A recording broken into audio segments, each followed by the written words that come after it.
Case of ageing population, Japan को हम जहन में रखते हुए पढ़ेंगे इसको, Japan, Italy, Finland, but Japan को जहन में रखते हुए पढ़ेंगे।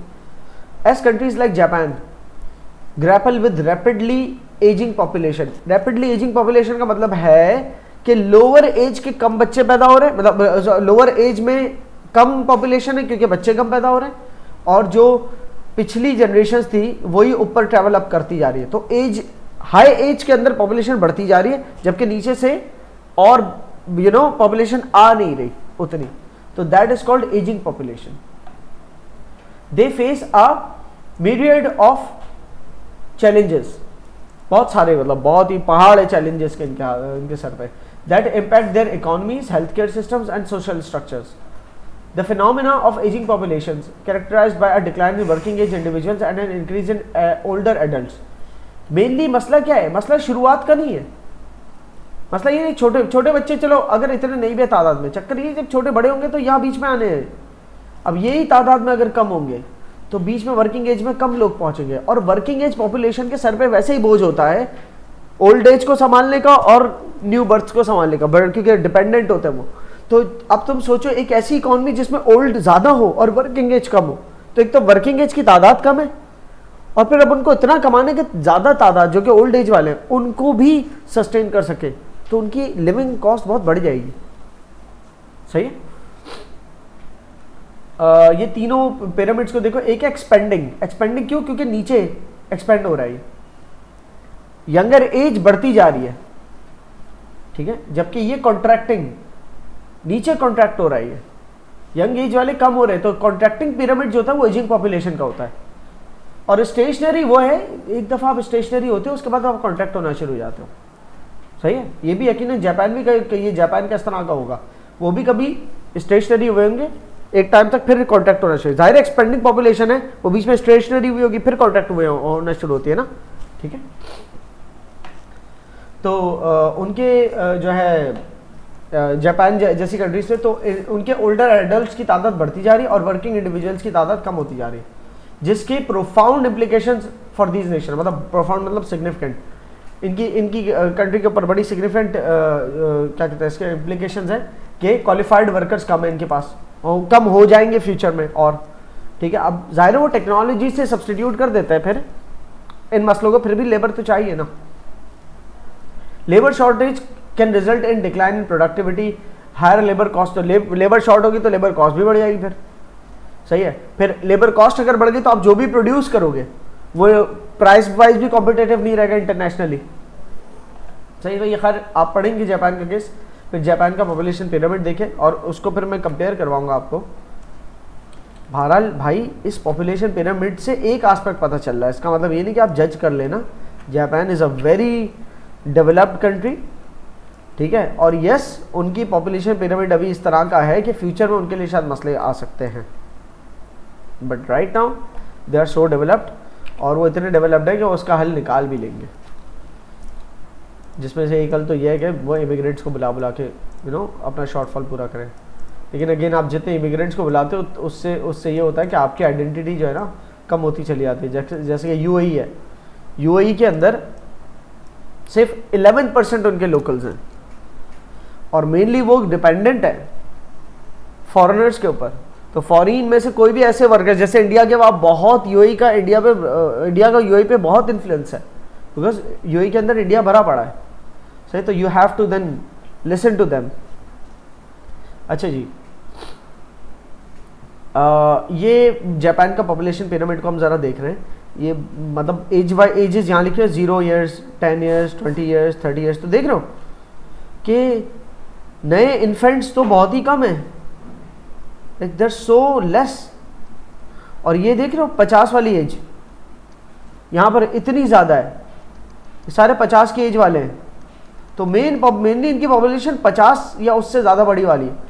तो 10 साल बाद ये 60 के होंगे, उसके 10 साल बाद ये शायद 65-70 के हो जाएंगे, और 20 साल बाद ये जो 5-6 साल वाले हैं वो 25 साल के हो जाएंगे। तो 25 साल वाली आवाम जो है ना इतनी सी होगी 20 साल बाद, जो नीचे से ट्रैवल अप करके आ रही है ना, वो 20 साल बाद यहाँ पर, 25 साल बाद बल्कि यहाँ पर होगी वो। यही नीचे वाली आवाम, अब मैं अगर लाइन से मिसाल दूँ कि नीचे वाली आवाम अगर ये है,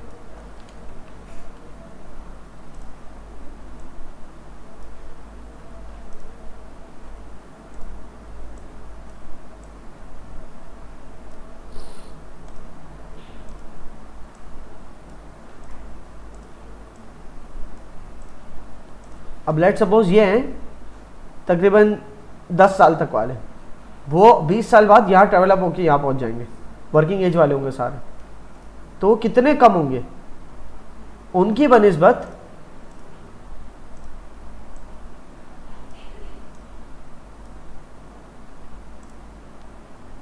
जो नॉन वर्किंग वाले वो भी तो डेवलप करेंगे 20 साल ऊपर।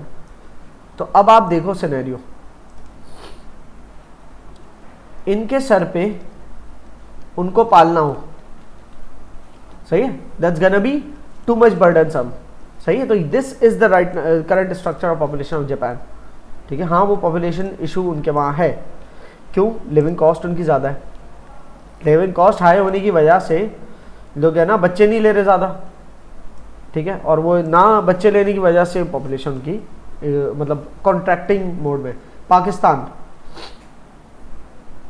एकदम आप देख रहे हो यंग एज, तो स्टिल पाकिस्तान की जो रैंकिंग है बर्थ रेट वाइज भी अगर हम देखें तो 74वें नंबर। बहुत सारी कंट्रीज जो कि और जाना जहाँ पर और ज़्यादा एक्सपेंडिंग पिरामिड्स है, वो कौन सी? जब यंग एज पॉपुलेशन है। But again young age population तो है, क्या वो यंग एज पॉपुलेशन या increasing population is it is it like suitable for the given resources, ये भी मैटर करता है, ठीक है। वो फिर मैं बता रहा हूँ, शेर पिछली दफ़ा पढ़ा था, फिर दोहरा रहा हूँ बड़े शौक से। नूरे नज़र लखते जिगर पैदा करो, पर जालिमो थोड़ी सी गंदुम भी मगर पैदा करो। That's how it is. If the population is increasing and the natural resources are also being sustained for that, then it's fine. It's not the case of overpopulation. But generally अभी within the world हमारी consumption levels इतनी ज़्यादा जा चुकी हैं because of industrialization कि natural resources जिस rate पे डिप्लीट हुई हैं उसके बाद वो नेचुरल रिसोर्सेज रिकवर नहीं हो रही उस रेट से। तो अब वो वर्ल्ड जिसने सबसे ज्यादा कंज्यूम किया है वो डिक्टेट उस वर्ल्ड को कर रहा है कि पॉपुलेशन कंट्रोल करे, क्योंकि ग्लोबल इंपैक्ट तो आता ही है ना पॉपुलेशन का। ज्यादातर इस तरह के ममालिक जो इतने हाईली डेवलप्ड नहीं है वहाँ पॉपुलेशन कंट्रोल नहीं है, पॉपुलेशन तो बढ़ रही है लेकिन इतने डेवलप्ड नहीं है वो कंट्रीज।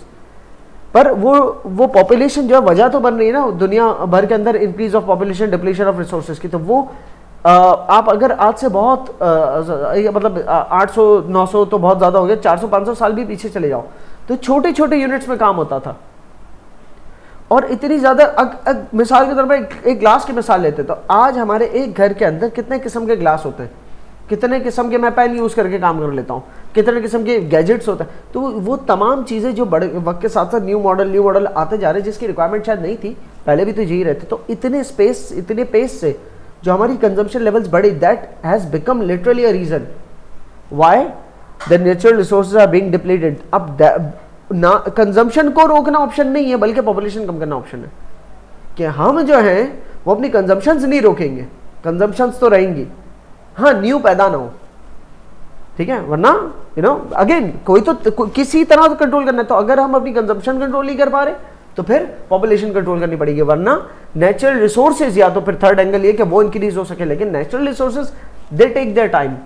वो रिसोर्सेज जो फॉसिल फ्यूल से बनती है तो वो तो हजारों साल ले लेती है बनने में, और वो रिसोर्सेज जो कि जैसे हमारे जो फॉरेस्ट और ये सब है वो भी काफ़ी टाइम लेता है ग्रो होने में, ठीक है। तो उसको रिकवर करने के लिए दैट्स वाई पॉपुलेशन को कंट्रोल करना पड़ेगा, सही है, because it doesn't match that. अच्छा जी, तो पॉपुलेशन पिरामिड आपको देख के समझ में आ गया। अच्छा यहाँ पर एक बहुत इंपॉर्टेंट पॉइंट है इस पॉपुलेशन पिरामिड के अंदर, अगर गौर करो यहाँ भी पहले जापान वाले को गौर करवाता हूँ। ये जो आपको डार्क कलर से नजर आ रहा है ना, dark red, this is female surplus. अच्छा राइट साइड पे फीमेल है और लेफ्ट साइड पे मेल है, ठीक है। तो फीमेल मेल, यहां पर नीचे से पहले देखना शुरू करते हैं कि टोटल पॉपुलेशन आपकी यहां से यहां तक है, टोटल पॉपुलेशन जिसमें से ये वाला हिस्सा मेल्स का है, ये वाला हिस्सा फीमेल का है, ठीक है। तो अब मिसाल के तौर पे देखते हैं 10 साल की उम्र में, 10 साल की उम्र में पॉपुलेशन यहां से यहां तक है, ये सारी 10 साल वाली है, ठीक है ना। तो इतने मेल्स हैं 10 साल के और इतने फीमेल्स हैं। कितने मेल्स कितने? 0 से लेकर 5 लाख 10 साल की उम्र के मेल्स हैं, ठीक है ना। 5 लाख क्या है, 5 लाख मेल है 10 साल की उम्र वाले और 5 लाख फीमेल है 10 साल की उम्र वाले। मेल 5 लाख से थोड़े से ज्यादा है, जब भी ये डार्क ब्लू हो रहा है, ये डार्क ब्लू रिप्रेजेंट कर रहा है सरप्लस को, ठीक है। मेल ज्यादा है तो मेल सरप्लस बन रहा है यहां पर, तो ये 5 लाख से थोड़ी से ऊपर है, जबकि ये जो है ना ये 5 लाख या 5 लाख के अंदर अंदर है, तो मेल सरप्लस है यहां। सो बाय बर्थ मेल सरप्लस है, और जैसे ही मूव ऑन करते जा रहे हैं तो फीमेल सरप्लस हो रहा है। ये हो क्या रहा है, और इतना ज्यादा हो रहा है फीमेल सरप्लस। फीमेल सर्वाइव ज्यादा कर जाती है ओ हाई एज के अंदर जाके, मेल्स मर जाते हैं। ये इसके पीछे क्या रीजन है, और इसके पीछे क्या रीजन है, मेल सरप्लस है नीचे। भाई बर्थ रेट्स नॉर्मली, एक तो कुदरती जितने लड़के पैदा हो लड़की पैदा हो, you know it's not in our hands, तो मतलब ये हमारे हाथ में नहीं है, कुदरत का निज़ाम है, ऐसे चलता है। तो अगर बराबर भी पैदा हो, चलो बराबर नहीं पैदा हो रहे, मेल ज़्यादा कैसे पैदा हो रहा है, इसके पीछे क्या लॉजिक है, इसके पीछे ज़रा देखते हैं क्या। और फिर आगे पहुंच के फीमेल ज़्यादा रह जा रही है, फीमेल सरप्लस बन रहा है। अब जैसे इस एज में देखो, ये 90 ये 80 की एज है, 80 की एज में रहते हुए, ये 80 का कर्व है, ठीक है ना। 80 की एज में रहते हुए पॉपुलेशन यहाँ से यहाँ तक की है टोटल, लेकिन उसमें इतनी पॉपुलेशन जो है ना यहाँ वो इक्वली डिस्ट्रीब्यूटेड है, ठीक है ना। यहाँ से यहाँ तक की जो पॉपुलेशन है वो इक्वली डिस्ट्रीब्यूटेड है बिटवीन मेल्स एंड फीमेल्स, यहाँ से यहाँ तक की। बाकी उसके बाद फीमेल का सरप्लस बन रहा है। वो क्यों बन रहा है, फीमेल ज़्यादा क्यों है, और स्टार्ट हुए थे मेल सरप्लस से, पहुंच गए फीमेल सरप्लस, तो यकीनन मेल सर्वाइव नहीं कर रहे होंगे, फीमेल सर्वाइव, क्योंकि फीमेल की टोटल पॉपुलेशन तो ये है ना, जिसमें से इतनी तो मेल जितनी है और बाकी उससे ज्यादा भी तो है ना। फीमेल सर्वाइव करे, क्या वजह है वो अभी देखते हैं इस पर। पाकिस्तान की पॉपुलेशन पिरामिड को भी देख लो, मेल सरप्लस है और एक पॉइंट पे जाके फीमेल सरप्लस हो गया। सही, बहुत इंटरेस्टिंग है इसको पढ़ना। यहाँ से पढ़ना शुरू करते हैं। ये जापान का केस अभी चल रहा था। Due to ageing population, low birth rate, Japan has been experiencing labour shortages in various sectors including health care and manufacturing.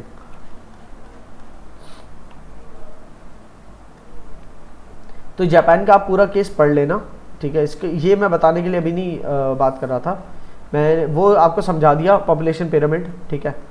अब जो आपका sex distribution with in a population is crucial demographic aspect often assessed through the ratio of males and females, ठीक है। ये ऊपर जो mail और female का डिस्ट्रीब्यूशन है, जेंडर वाइज डिस्ट्रीब्यूशन या सेक्स डिस्ट्रीब्यूशन भी कह सकते हैं इसको। तो while the natural sex ratio at birth tends to hover around, natural ratio है ना 1:1 है। नेचुरली बड़ी पॉपुलेशन के अंदर देखोगे तो मोरलेस जितने मेल्स पैदा हो रहे हैं उतने ही फीमेल्स पैदा हो रहे हैं, लेकिन ओवरऑल पूरे वर्ल्ड की अभी पॉपुलेशन उठाओ तो 101 मेल्स फॉर एवरी 100 फीमेल्स आपको मिलेंगे। एक्चुअली ये नंबर भी गलत है, 106 मेल्स हैं जो मैंने लेटेस्ट डाटा पढ़ा था, 106 मेल्स फॉर एवरी 100 फीमेल्स, लेकिन फिर भी बराबर है 100 के आसपास ही है। मतलब अगर 1,06,000 मेल्स होंगे तो 1 लाख फीमेल्स होंगी, 6,000 मेल सरप्लस है। लेट्स सपोज 4 साल की पूरी दुनिया में अगर 4 साल के लेट्स सपोज 1 करोड़ फीमेल्स है तो 1 करोड़ 4 लाख मेल्स होंगे, 1 करोड़ 6 लाख मेल्स होंगे, तो मतलब 6 लाख रुपए 6 लाख मेल्स शायद ज्यादा हो। तो शुरू में तो मेल सरप्लस होता है, वो क्यों होता है वो नीचे आएगा पॉइंट। लेकिन ये जरूर है कि females typically outlive males, outlive कर जाती है, जब जब एक पॉपुलेशन के ऊपर जाने के बाद फीमेल ज्यादा हो जाती है। एक पॉइंट पे बैलेंस भी हो जाता है, जैसे देख रहे हो मिडिल एजेस में बैलेंस आ रहे हैं, यहां से सरप्लस खत्म है, इस पॉइंट के बाद मेल सरप्लस खत्म, और इसके बाद यहां पर देख रहे हो बीच में कोई सरप्लस नहीं है, फिर फीमेल सरप्लस शुरू।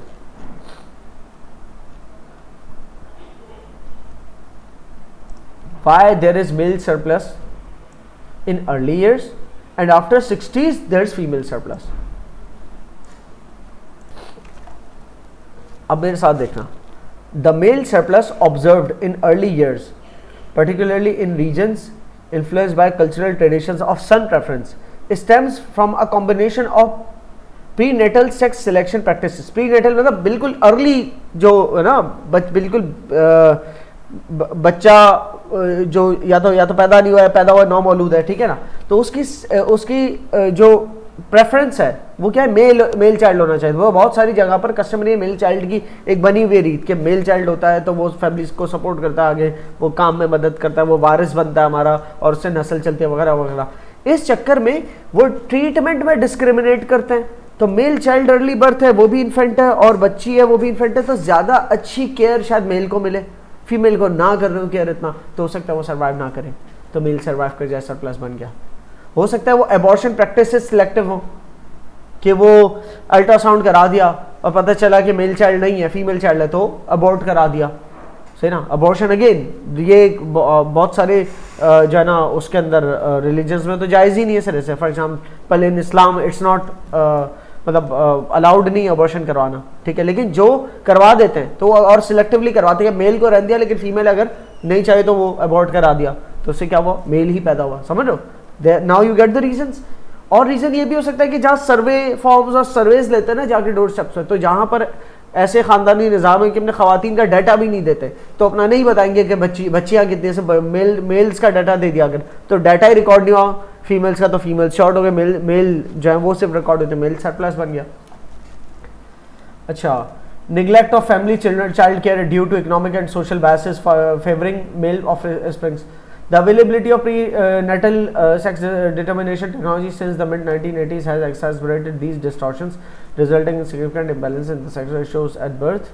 Consequently, there has been accumulation of surplus in male reaching adulthood in recent years, primarily from low socio-economic backgrounds. अच्छा, अब उसके बाद फॉरवर्ड गोइंग आगे जाके इसने यहाँ लेटर स्टेज का क्यों नहीं बताया, बड़ी उम्र में पहुंच के वाई डू, मैं आपसे बात करता हूँ, चलो इसके ऊपर यहाँ पर शायद कंप्लीटली वो नहीं हुआ, ये सिर्फ अर्ली एजेस में मेल सरप्लस क्या होता है उसकी बात हुई है, ये मैं काट देता हूँ क्योंकि इसकी बात ही नहीं हुई यहाँ पर, ठीक है। तो लेटर एज में, लेटर उसमें फीमेल सरप्लस क्यों होता है, वॉर्स हैं तो मेल्स मरते हैं, ठीक है, फिर हार्ड लेबर और ये सब करने की वजह से इनका जिस्म डिटेरियोरेट हो चुका होता है, तो वो एक पॉइंट पे आके जो है वो बहुत कमज़ोर हो जाता है और फिर मर जाते हैं क्योंकि उन्होंने अपने आप को एग्जॉस्ट कर दिया होता है विद इन देयर लाइफ्स, ठीक है। तो इस वजह से मेल्स मरते हैं, यहाँ पर लिखी हुई नहीं है वजूहत, लेकिन आपको समझ में आती है। पॉपुलेशन जियोग्राफिक डिस्ट्रीब्यूशन, तो अगेन अब पॉपुलेशन स्ट्रक्चर को समझ रहे हैं, तो हमने पॉपुलेशन पिरामिड को देख लिया, हमने पॉपुलेशन के एज वाइज जो है ना एज डिस्ट्रीब्यूशन देख लिया, फिर उसके अंदर आते हुए हमने मेल और फीमेल का डिस्ट्रीब्यूशन देख लिया। अब आगे पॉपुलेशन के ज्योग्राफिक डिस्ट्रीब्यूशन और ऑक्यूपेशनल डिस्ट्रीब्यूशन। तो ऐसा हो सकता है कि आपके कुछ एरियाज में पॉपुलेशन ज़्यादा हो, डेंसली पॉपुलेटेड हो, कुछ में ना हो, तो ज्योग्राफिक डिस्ट्रीब्यूशन यही है। इट्स नॉट जो है ना इसके अंदर कोई बहुत ज़्यादा रॉकेट साइंस नहीं लिखी हुई। अर्बनाइजेशन जो होती है ना, सिटी एरियाज में ज़्यादा पॉपुलेशन हो जाती है, क्यों, वहाँ पर काम के सिलसिले में आता है, तो रूरल एरिया से कम हो जाती है पॉपुलेशन। तो पॉपुलेशन का ज्योग्राफिक डिस्ट्रीब्यूशन की वजह से भी फिर इकोनॉमी पे अमल दखल होता है। इकोनॉमी के अंदर ओके फाइन, जहाँ पर पॉपुलेशन डेंसली पॉपुलेटेड है, वजह है ना उसकी, वहाँ पर काम ज़्यादा है अवेलेबल, तो इकोनॉमी वहीं से ज़्यादा डेवलप हो रही होती है, लेकिन फिर पॉल्यूशन भी ज़्यादा वहीं हो रहा होता है। तो सिर्फ इकोनॉमी का यही थोड़ी है कि जीडीपी ज़्यादा हो जाए वही इकोनॉमिक डेवलपमेंट है, वेलफेयर ओवरऑल ज़्यादा होना चाहिए, लेकिन जहाँ पर पॉपुलेशन ज़्यादा है और इकोनॉमिक डेवलपमेंट जीडीपी की नज़र से हो रही है, लेकिन दूसरी तरफ हेल्थ डिटोरियोरेट हो रही है, तो पॉपुलेशन एक तरफ बढ़ने की वजह से इकोनॉमी बूस्ट हो रही है, तो अर्बनाइजेशन की वजह से इकोनॉमी की तरफ से बूस्ट हो रही है, शहरी जगह गाँव की वजह से शहर की इकोनॉमी ज़्यादा होती है, हेल्थ कंडीशंस लेकिन लो होती है फिर वहाँ। तो अगेन इकोनॉमी को अगर आप सिर्फ जीडीपी की नज़र से देखोगे आपको कहोगे सिटी तो बहुत ज़्यादा डेवलप्ड है, लेकिन अगर इकोनॉमी को आप एचडीआई की नज़र से देखोगे जिसमें हेल्थ भी शामिल है, एजुकेशन अवेयरनेस भी शामिल है और जीडीपी भी शामिल है, तो जीडीपी और एजुकेशन तो शायद आपको ज़्यादा मिले शहर में, लेकिन हेल्थ वाइज शहर जो है वो इतना अच्छा नहीं होगा because of the pollution. Occupational distribution of population वक्त के साथ अब टिल्ट होता जा रहा है। पहले प्राइमरी सेक्टर में ज़्यादातर फैमिलीज इंगेज थी, उसके बाद फिर सेकेंडरी सेक्टर जैसे इंडस्ट्रियलाइजेशन हुई तो उसके अंदर आना शुरू हुई, फिर टर्शियरी सेक्टर जो सर्विस सेक्टर बढ़ता गया। आज के दौर में जो है जो टॉप माइंड्स है या एक सोसाइटी के एजुकेटेड जो सारा सोसाइटी का ब्रेन कहलाता है वो क्वाटरनरी सेक्टर के अंदर होते हैं, और बहुत सारा जो लेबर वर्क था प्राइमरी सेक्टर का कल तक वो अब मशीनरी से होता है, तो अब कम लेबर चाहिए होता है मशीनों से ही हो जाता है। सेकेंडरी सेक्टर के अंदर भी यही है कि मैकेनाइजेशन हो गई है, बहुत ज़्यादा कैपिटल इंटेंसिव प्रोडक्शन हो रही है, और एआई के बाद से रोबोटिक्स बहुत आगे पहुंच चुके हैं, तो रोबोटिक्स के जरिए और अच्छी पूरे पूरे कार्स की असेंबली, पेंट वेंट सब रोबोट से ही होता है। किसी ज़माने में बहुत ज़्यादा मैनुअल लेबर अंदर होती है, ऐसा नहीं लेबर ख़त्म हो गई, लेबर होती है, उसको मॉनिटर कर रही होती है और वो भी स्किल्ड लेबर होती है, लेकिन तादाद कम हो गई अब, क्योंकि अब लेबर और ज़्यादा स्किल्ड वर्क के अंदर जाती आ रही है, तो सर्विसेज नौयत का काम कर रही है लेबर अब, ठीक है। बट स्टिल ऐसा नहीं जीरो हो गई, बहुत सारी डेवलपिंग कंट्रीज़ हैं जो कि अभी बहुत पीछे हैं, वहाँ पर मशीनरी भी अफोर्ड नहीं हो सकती, तो वहाँ पर प्राइमरी सेक्टर के अंदर ही घुसे हुए हैं।